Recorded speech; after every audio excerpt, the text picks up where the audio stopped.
హైదరాబాద్ ఉప్పల్ నియోజకవర్గంలోని పలువురు వివిధ పార్టీలకు చెందిన నాయకులు, కార్యకర్తలు, యువకులు కాంగ్రెస్ పార్టీలోకి చేరారు. కాప్రా సర్కిల్, జమ్మిగడ్డ, బీజీఆర్ నగర్ కాలనీలో కాంగ్రెస్ పార్టీ ఏఎస్ రావు నగర్ డివిజన్ అధ్యక్షుడు కొత్త అంజిరెడ్డి ఆధ్వర్యంలో ఏర్పాటు చేసిన చేరికల సభకు ముఖ్య అతిథిగా ఉప్పల్ నియోజకవర్గ కాంగ్రెస్ పార్టీ ఇన్ఛార్జ్ పరమేశ్వర్ రెడ్డి హాజరయ్యారు. చర్లపల్లి కార్పొరేటర్ బొత్తు శ్రీదేవి యాదవ్ తో కలిసి జమ్మిగడ్డ ప్రాంతానికి చెందిన 100 మంది నాయకులు, కార్యకర్తలు, యువకులు పార్టీ కండువా కప్పుకొని కాంగ్రెస్ పార్టీలోకి చేరారు. ఈ సందర్భంగా పరమేశ్వర్ రెడ్డి మాట్లాడుతూ ముఖ్యమంత్రి రేవంత్ రెడ్డి ఎన్నికల్లో ఇచ్చిన హామీ మేరకు ఇప్పటి వరకు మహిళలకు ఉచిత బస్సు, 200 యూనిట్ల వరకు ఉచిత విద్యుత్, 500కి గ్యాస్ పథకాలు విజయవంతంగా అమలు చేశామని తెలిపారు.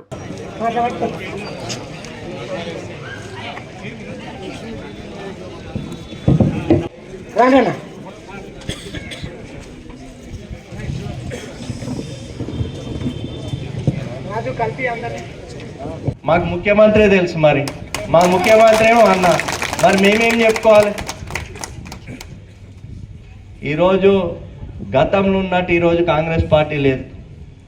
ఈరోజు ఎవరైతే కాంగ్రెస్ పార్టీ కోసం ఆలోచన చేస్తారో, కాంగ్రెస్ పార్టీ కార్యకర్త ఉంటాడో, కాంగ్రెస్ కార్యకర్త ఏది చెప్తాడో అదే జరుగుతుంది తప్ప ఈరోజు నాకు ఆ మంత్రి తెలుసు, ఈయన నాకు గ్లాస్ దోస్తు, ఈయన నాకు బెడ్ దోస్తు, ఇవన్నీ చెప్తే ఇవన్నీ ఈరోజు నమ్మనీకి సిద్ధంగా లేరు ప్రజలు.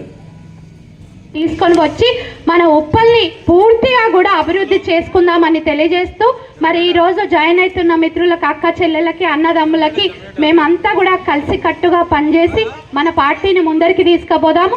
రాబోయే ఎంపీ ఎలక్షన్లలో పార్టీ ఎవరినైతే క్యాండిడేట్గా డిక్లేర్ చేస్తుందో వారికి కట్టుబడిగా పనిచేస్తూ, అదేవిధంగా ముస్లిం మైనార్టీ పెద్దలు కూడా ఇక్కడ ఉన్నారు. సో ఇన్నేళ్లుగా ఎదురు చూస్తున్న రిజర్వేషన్ మరి 12% అన్నారు, అది సపోర్ట్ లేదు, సల్లేదు. మరి 4% రిజర్వేషన్ అమలు చేస్తానని. మరిన్ని అప్డేట్స్ కోసం మా ఛానల్ని సబ్స్క్రైబ్ చేయండి.